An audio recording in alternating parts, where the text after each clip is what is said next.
I'm Lynn. And I'm Leo. Welcome back to our channel, Yoga with Lynn and Leo. And today we have a wonderful restorative practice for you, Setu Bandha. You can see here that we have two bolsters.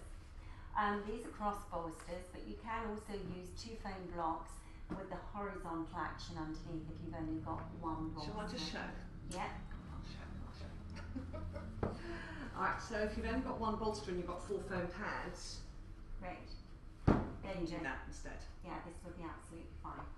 But being that we have got two bolsters, we're going to put them in this crossways position, and Leo is going to sit right at the end of the bolster to start with,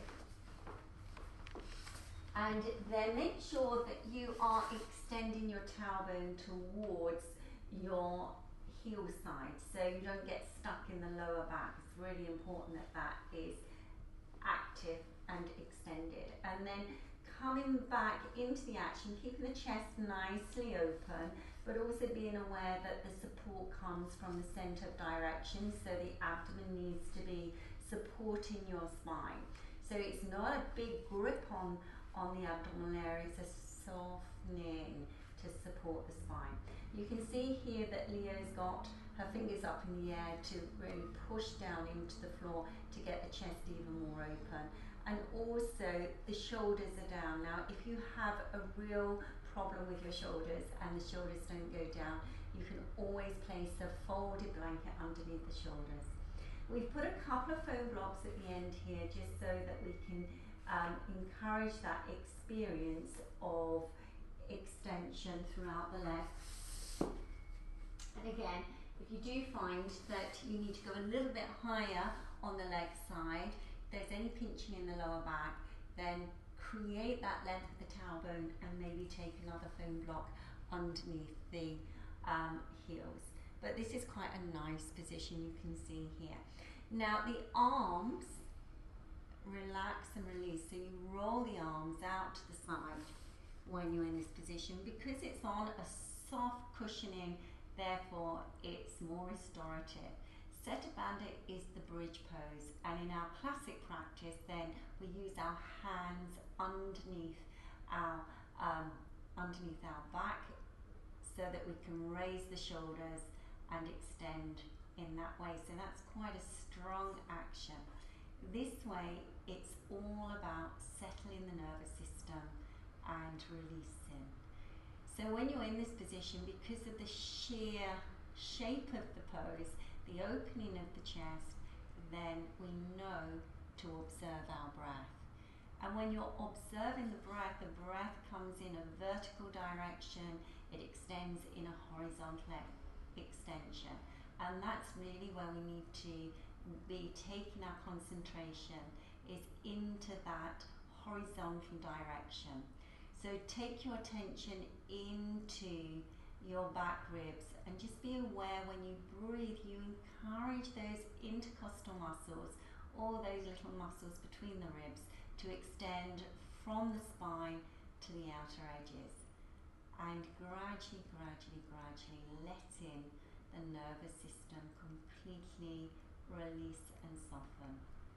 And then we can go through the pose, starting to release, particularly in the facial features. So let the forehead completely dissolve. Soften around the temples. Release the back teeth. Soften the throat. And let a heaviness come in the outer shoulders. So the outer shoulders are finding their place. They're rooting down towards the floor. And now we can observe again, coming back to that soft inhalation and exhalation. So really take yourself deep inside and observe your breath. And just watch how the ribs expand and broaden to the outer edges, and then completely release and soften. And then of course we start the process all over again. So soft breath. And this is a wonderful pose to just calm the nerves, introducing the breath becoming aware of the breath. You can stay in this pose for anything between 5 and 15 minutes quite easily. You can set your timer and continue to be in this pose. So we don't want to disrupt you now. We are going to come out of this pose, but you can stay in it, just observing your breath and just letting the whole body release. And when you come out of it eventually, then just roll yourself to the right side.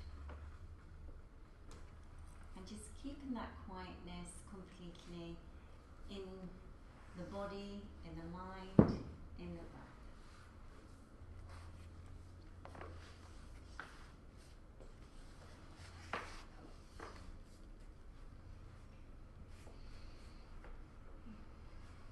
So that was very nice. We hope you enjoyed doing Setubandha with us today, and this is a very good pose for doing in the evenings if you suffer from insomnia, if you like to soothe your nervous system before bedtime. Absolutely. And any other time that you need a little bit of a burst of energy, just calm the nerves, and it's very beneficial. We look forward to seeing you again next time. Namaste. Namaste.